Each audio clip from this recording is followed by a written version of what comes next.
Friday the 13th, Part 8, Jason Takes Manhattan. It's like, whoever thought of this idea was like, hey, you know, why don't we put Jason Voorhees, a killer who is, you know, his background, his setting is like the wilderness, like a forest, a lot of scenery, like Camp Crystal Lake.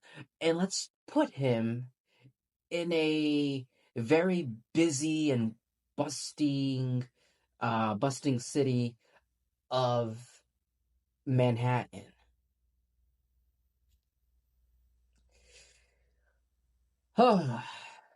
It is set 1 year after the events of The New Blood.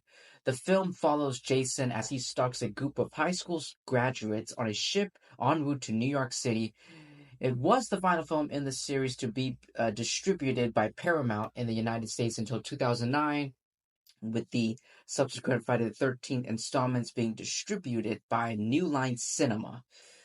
So yeah, it received substantial attention for its initial marketing campaign featuring Jason Voorhees slashing through the "I Love New York" logo with a knife, which was later retracted after the New York City Tourism Committee filed a complaint against Paramount, and it uh, it grossed $14.3 million at the domestic box office, making it the poorest performing film in the Friday the 13th series to date.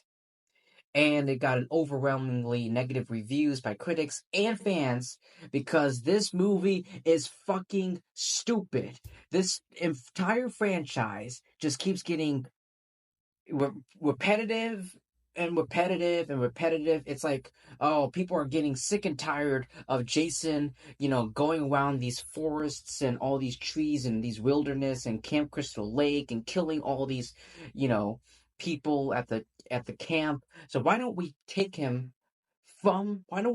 up from the Camp Crystal Lake and put him in a new, completely different environment, fucking New York City for some fucking reason. This movie takes stupidity to another level, a whole new level. It is so dumb, but it is funny as fuck. Jason Takes Manhattan. Um, the plot and the humor. The plot is garbage. The humor is cheesy, corny, and like the guy fucking boxing Jason Voorhees. I will always remember that one scene. It will always be implanted in my mind. That one kid, the one guy boxing Jason Voorhees on a roof. Jason's taking it all of the punches like a champ, and then he punches the guy's head off, and the head falls all the way down to a conveniently placed dumpster right next to the building, and the lid is open, conveniently opened, and it closes. It's just, you know what I'm talking about. You guys know the scene that I'm talking about. Jesus Christ, man. Oh my God. Uh it's this film sinks the franchise down. It's a clunky sequel, and it feels like a self-parody without any charm.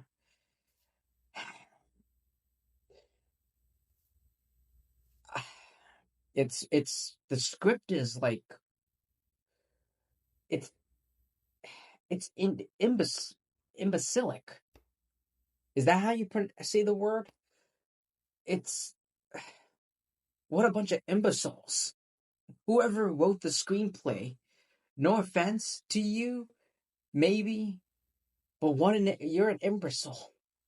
You thought that taking Jason and putting him in a completely new, different environment would make the movie even better, but no, it does not. There's no wit. It's underutilizing. The premise is very underutilized. Um, I mean, there's some watchable, like, frightening moments here and there, but like, whatever. Like, whatever. The characters are so fucking stupid.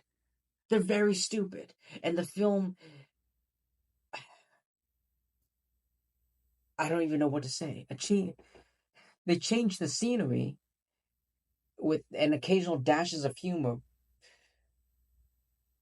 I just, I don't know what to say. I really don't know what to say about Jason Takes Manhattan.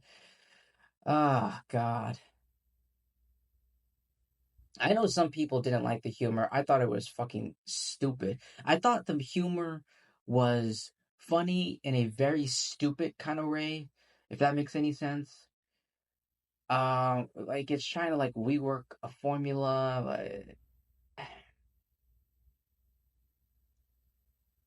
It's a disappointment. Jason Takes Manhattan is an utter disappointment. It's not scary. It's not gory, but it is funny. This movie is funny. And by the way, the film, now that I'm thinking about it, the film, like a very big, ginormous chunk, like the movie is Jason Takes Manhattan. That is like the subtitle, right? That's the subtitle. But a significant amount of the film is taking place aboard a boat, as opposed to fucking Manhattan itself, which is in the title of your fucking movie.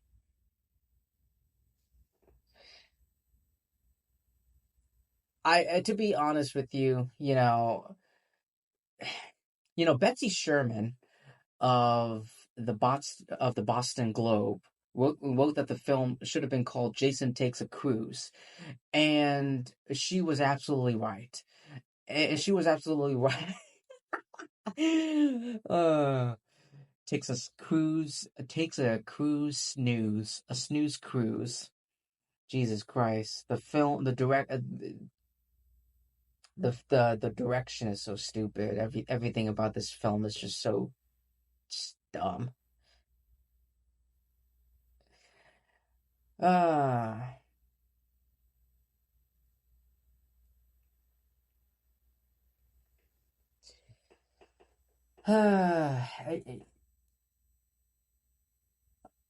Anna Marcus, who directed the sequel, said that the franchise's premise had become untenable after 100 teenagers had died at Camp Crystal Lake. He felt sending Jason out in search of new victims in New York City was a good idea, but the result was a film that insulted the audience by putting Jason on a fucking boat for the film's in, for a majority of the film's one time.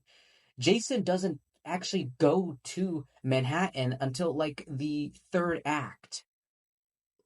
Not even kidding. Like the first and second half is just the first act is like the human characters are all gathering together and going onto this boat. The second act is just Jason killing all these people on the boat, and then he finally goes to Manhattan at the third, at like the end, near the end of the film.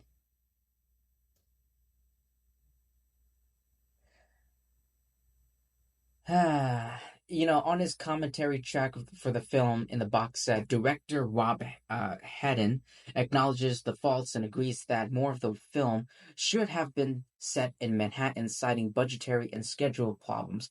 Yeah, you should have, and you should have, Bob. It should have, and you should have. I understand like budgetary, but like, I don't know what else to say. I don't know what else to say.